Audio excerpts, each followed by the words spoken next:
Good morning, everybody.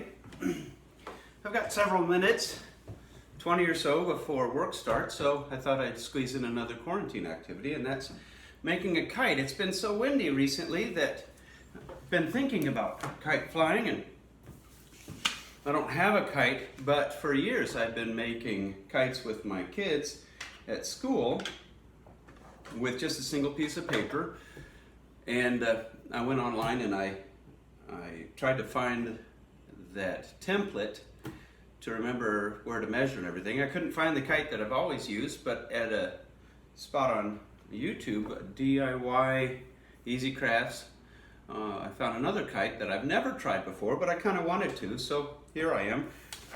One piece of paper, a ruler, straight edge, some tape, a pair of scissors, a sharp pencil, some ribbon from streamers for Christmas. You'll need some kite string and then something to decorate your kite with, and a Band-Aid. Oh, and you'll need a straw or some other kind of stick, not one of these straws because that won't be very good for your kite.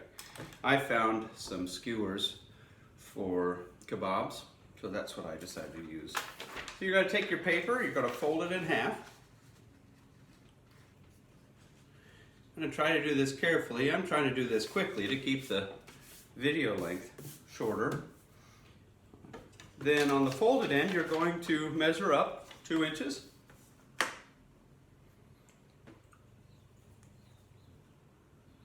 Put a little mark, flip it over, and still on the folded end, same side that you did before, 2 inches. Same end of the paper, that is. Now take your straight edge and measure from that 2-inch mark to the folded corner. It's got to be the folded corner. I did it the other way and got confused until I realized that I'd done it totally wrong. To the other side, drawing a line all the way down. This is where you're going to fold.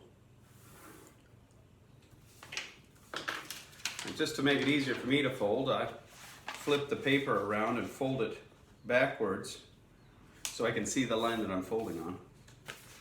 And now I just go ahead and fold that down.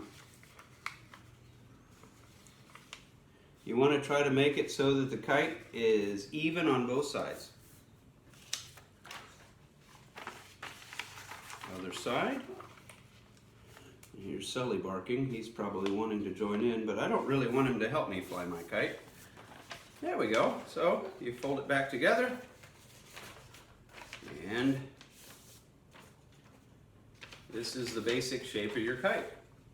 At this point, you pretty much tape everything. I cut a few streamers already, and I'll tape those in the bottom. I don't know how long the streamers need to be.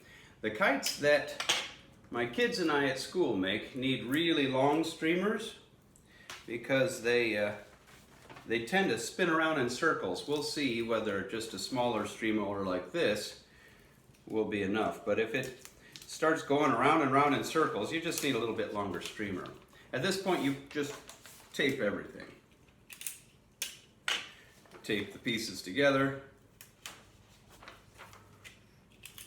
You're going to tape the straw or skewer, it's wood skewer, or if you find a nice stick, you could use that too. I'm going to tape that to it.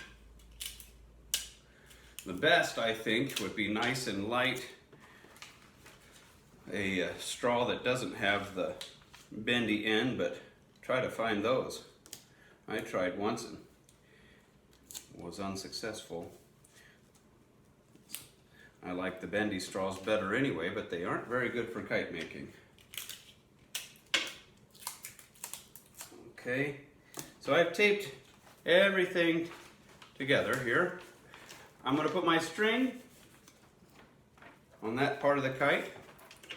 But before I do that, I'm going to put a piece of tape where that goes, where the string's going to go, so that it doesn't rip out. So where the sharp pencil comes in, I don't have a hole punch. So I'm going to use a sharp pencil to poke a hole in that. Got to push kind of hard which is where the Band-Aid comes in, because you probably just put a hole in your finger. Then you attach, you want to decorate it, and then you attach the string to it. Now, I've already done that. I decorated my cake. I decorated my kite. You know, got my running mantra on it, NC Freight Train. Not because I'm a hard charger, but because when I go up a hill, I kind of sound like a freight train. And now I'm going to take this outside and see how it flies. I'll go ahead and rotate the camera so you guys can see it. Sorry about the sunshine. Well, I'm not sorry about sunshine. I love sunshine, but it might be a little bit bright. And we'll see how this flies. And it's kind of cold, so I got my running shoes on.